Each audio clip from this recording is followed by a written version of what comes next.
Welcome back to the Team Hybrid Racing YouTube channel. And if you notice behind me, the engine bay is empty.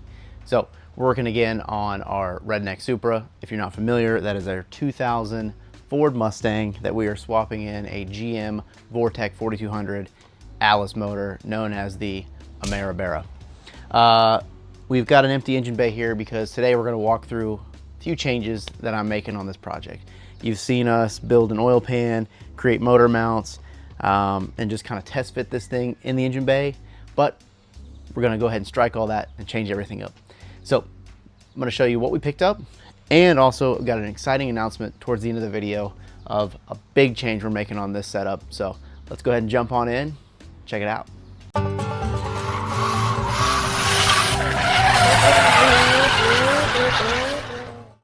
So I went and picked up this beautiful Gen 2 motor. Got a lot of nice options with it, including the metal valve cover, better coils, etc., etc. I'll talk about it a bit more in the video. But what I'm going to do now is do a breakdown of everything that we did to get it ready to put into the Mustang.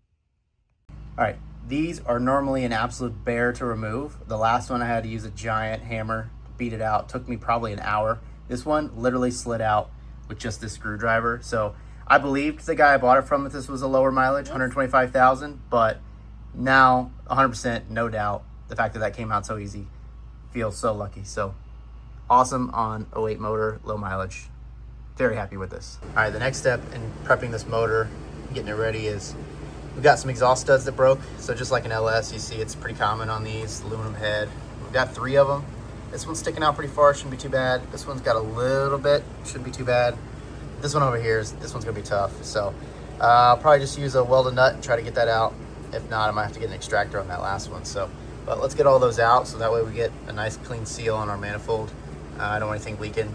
You know, most of these runners only have 2 each individual. This one's together and then back to 2. So we're gonna do that next. Starting with the easy one, but if you've never done this method, you just use a bolt, throw some weld on there, and then try turning it with a wrench. And it looks like we're starting to get somewhere with this one. I like to use a hammer on it, so it kind of uses it like kind of acts like an impact, you know, the small hits, but it's coming out. Well, the 2 that had a little bit of stud still sticking out, was able to weld. Got a lot on that one, got it out. That one was tough. This one I barely had to put any weld on, came right out. This guy, I tried to hit it. I just don't have anywhere to ground it. It's all aluminum, so I tried to use the same method, no luck. So we're drilling it out. We're gonna try the old extractor. I don't know. Wish me luck. I'm gonna drill it out a little bit bigger. Worst case, we just drill it all the way out, but I hope we can get it with this extractor tool. 2 hours later. Every now and then, it does work. As I throw the wrench. Hard to do while holding the camera at the same time, but there we go. Bolt extracted. All right. There it is. Boom. All 3 of them. 2 welded, 1 extracted. That is winning. So we're all clear now. Probably clean these holes up. All right, so we're gonna leave it for tonight. Got the engine on the engine stand. We got it all cleaned up. I tried cleaning the surfaces on both the exhaust, the intake, and a few of the main sensors. 4th of July weekend, you might hear some fireworks going off in the background, but I got to keep working. I got a goal in mind. We're trying to make Atlas Nationals in about 6 weeks. So we have a car that doesn't run, an engine that doesn't run, nothing. Goal is to have it running and driving around in the pits. We probably won't make any kind of drag racing passes or anything, but boy, I'd sure like to have it running. So tonight, I'm done. Tomorrow, the plan is probably degrease this dude, power wash it, get it all cleaned up, get the oil pan off of it, and then work on getting that motor out of here and transmission. And then get the oil pan swapped over, and maybe see if my dude can help me with the motor mounts in enough time before we get our next upgrade in, and we can swap our whole setup around. But anyways, 2008 Gen 2 looking primo. All right, next morning out in the garage. Today's goal is to get the new motor degreased, cleaned up, washed off, ready to go, and see if we can pull out the first gen motor that I already have in the Mustang along with the transmission. I may unbolt them, pull them out separate. I'm not sure yet on that. But in the meantime, I've taped up all the holes and put some sensors back in to make sure that we don't get water in this thing, because I want to hit it with a bunch of degreaser and then power wash it down. I'd like to paint this thing at some point. I don't know if that's going to happen right now, just constraints of time.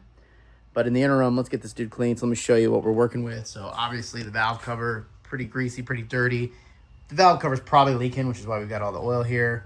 A bunch of stains on the back, but I threw some clear tape on here. We'll see if it holds. Sensors. Now, all the water ports are open. I'm not super worried about that. Got a bit going on here in the front, and then of course on the back side here. But all in all, this motor is actually still pretty clean. I'm not worried about the oil pan, but just a lot of oil down here on the back side, on both sides really. So everything's cleaned up, oil on top of the head. I'm gonna roll it outside. It's super hot out, but gotta keep moving on. So let's get this outside, spray it down, hose it down, get it cleaned up, and then start working on pulling that dude out of that motor.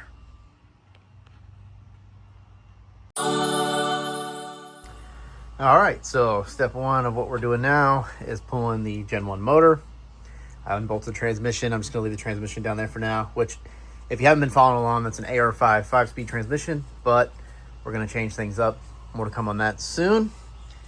Got this out. I did end up cutting this bar out a while ago, and I welded plates underneath with some rib nuts, so I can just drop the bar back in under here and bolt it in. It makes pulling this motor out way easier. I did pull the cover off because it's plastic and I don't want to damage it, but we're gonna get this dude out, and then I'll show you guys. Hey Zuzu, what's up, buddy? I'll show you guys the cleanup process on the other motor. So let's get this one out, and now we might even be able to look at a few of the differences between the two motors. I did a whole video back before, if you want to check it out here, that goes a bit more in depth between the different variations. But while I've got it here on the stand, I just want to show you guys real fast some of the differences. With this being an early Gen 1, this uses a different crank signal than the one we have over here, so the plug is different. You'll see this is just a simple 2-wire, and this should be a 3-wire. So this has a 58X crank signal and a 4X camshaft, so that matches the LS type stuff. The biggest difference you'll notice between these two, which you can't quite see because it's not on there, but that has a plastic valve cover. The advantage again with the metal valve cover is we can shave this cap, put it here, do kind of all kinds of other things, which is really nice. Not as obvious because the intake or the exhaust manifold is still on here, but this later model head does make more power, larger valves, larger exhaust ports. So that's a bit smaller there, another difference. And then real quick, one of the other advantages to the second gen head. So here's an example. I just grabbed one of these extra coils. This is the first gen coil versus the second gen. Let me grab this, you can see it real close. Quite a bit different, as you can tell. And when it comes to wanting to throw some boost at this thing later on, these are gonna do a better job. So, I mean, really everything except for the only difference is that has a fully counterweighted crank versus the later gens did not. I think only the first 2 years or so. Again, check my video to be sure on that. But so we're gonna go with this guy. As you can see, I got it all cleaned up, hit it with some of that Driven Racing degreaser. Stuff's awesome. Just hit it, sprayed it once, hit it with the power washer. I mean, it's not perfect, but not bad. So what we need to do is get this guy finished, ready, and prepped. So we're gonna take our custom rear sump pan. I've got a video on that. If you guys haven't seen it, check that out. Also, we're gonna clean that up, get that pan moved over here. I'll probably put that pan on there just to seal up this engine, because my plan is to probably sell this off. I don't really need it anymore. You're looking at my prototype mounts. Made this in another video as well. I mean, I got a whole series on this guy, so check it out if you're just now seeing this. But we're gonna make this one nice big mount instead of multiple pieces, etc. It'll look really good. But the plan is, I guess, really get this finished up and moved over there. One of the other things we need to do is cut this for the dipstick on the rear sump pan. Dipstick tube is here versus in this, it is actually in the block. So I'll probably just tap that, put a bolt in it, and call it a day on that. Everything else is just about the same as far as front accessories go. This water pump is a little loosey-goosey. Might swap it on that or just buy a brand new one and change it out. So that's a quick look at the two differences of the motor. I don't know what else we need to go over. So we're just waiting on a surprise package to show up, hopefully this week. And when it does, we'll be able to get to the next part of this video. So it might be a few days in my time, but in the video, it'll be a few seconds. So let's check that out. All right, guys, we're back out here in the garage again. I only get a few minutes during the week to come out here and mess with this stuff. So new motor, old motor. What I worked on was drilling, tapping out these holes for the rear sump setup. So if you see my other video, when we first did this, we extended the Colorado 5-cylinder tube, as well as we extended the 5-cylinder rear sump pan. We added a bung for the future turbo build. This does have some oil in it because it was sitting on the bottom of this old motor that still had some oil. So over the last few months, it's just dripped down. So I'm going to clean that out. The other thing that we did on this one is the dipstick tube goes in the block from the factory. So I tapped that. We got a bolt through it, some RTV. The new Colorado pan actually has a fitting on the side here. So we will have to make a little bit of room on this and cut this out so we can get our dipstick in there. But that's probably all I'm going to be able to do tonight. So I'm going to end up cleaning up this pan real good. And then there's no gasket for this. It just uses an RTV. So I've got some fresh RTV coming. But for now, I'm just going to set it on top here, clean it up, set it up on top here so nothing gets in here. And that'll probably do it for this one. Still waiting on a package to show up for you guys. Decide if we're going to do the motor mounts now or just keep going with what we have for the moment. I've got a whole bunch of gaskets. So we're going to go clean this up. Just keep getting it ready for the next part of the install. So that's it for tonight. And tomorrow, we'll get some more going. All right, I've got this block set up now with our additional holes that we had to tap to line up with our modified pan. So you see there's a couple that don't line up with the way that we did the pan. Again, if I didn't say it already, this is a 5-cylinder Colorado pan. So it does come rear sump, but you can see we extended it and then actually changed it a little bit here to fit the subframe. There is no oil pan gasket, just use some RTV. So we've got some ultra black Permatex here.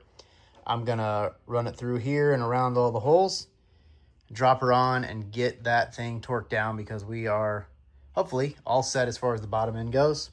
And then the other thing I'm going to try to do tonight is I did get a fresh water pump since this one is a bit not good.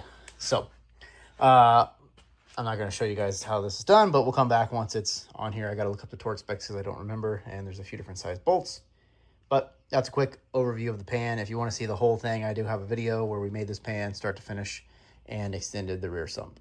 So let's get this pan on for the hopefully last time. Oh, and by the way, we do have a turbo drain on this already, so we are thinking ahead. All right, there you have it, fresh water pump. That's a really simple project. Again, the 5 10mm bolts in the back are torqued to like 108 inch-pounds or so, and then the 13mm or 22. Easy to do. I just did them hand tight. I'm not too worried about it.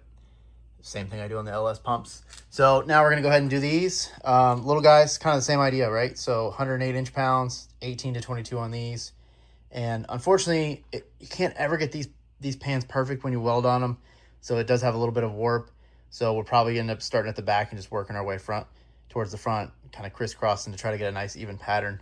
So I'm going to torque those. And then once that's down, I'm just going to let this set for the night.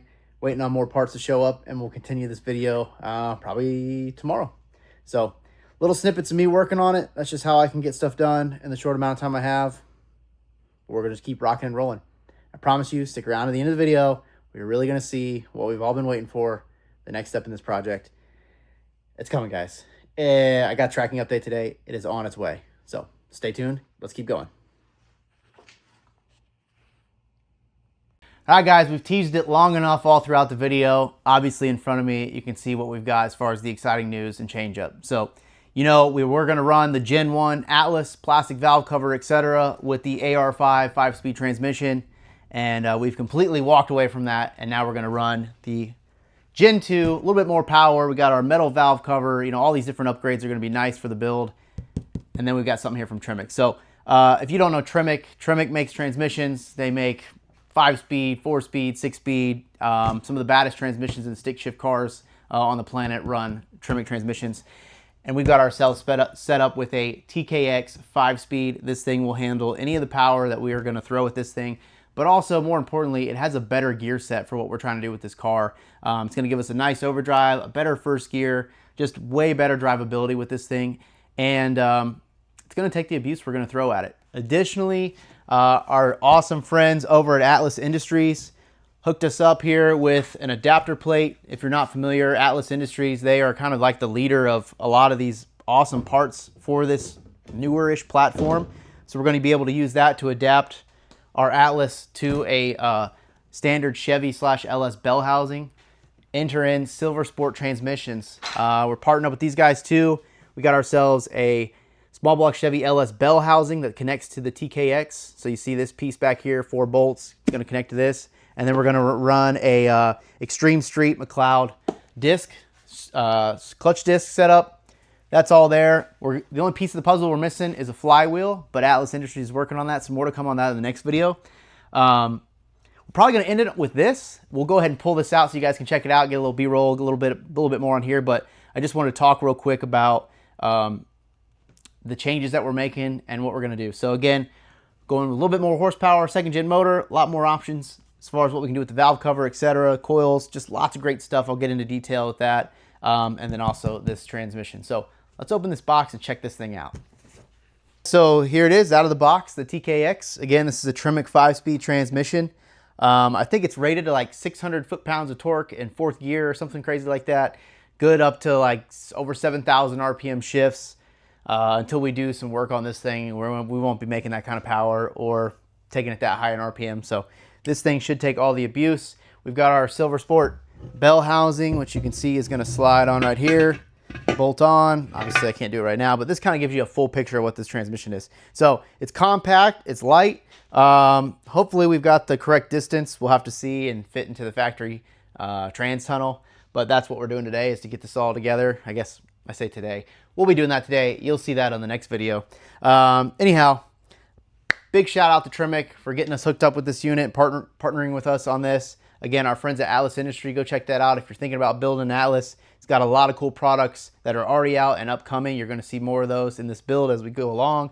And then again, Silver Sport transmissions. We got our bell housing, we got our clutch, and a few other little goodies to go along with this to make this project whole. So guys, I hope you enjoyed this video. More to come on it. This is kind of just an overview of what we're changing to, what we're doing, and announcing the transmission change.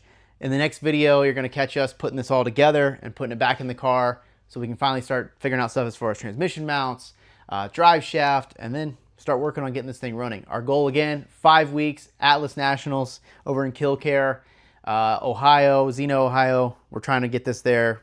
We'll see if we can make it happen. If you haven't subscribed, you got to subscribe. Follow the Redneck Supra build. That's what we're doing here. Thanks for watching, guys. Catch you on the next one.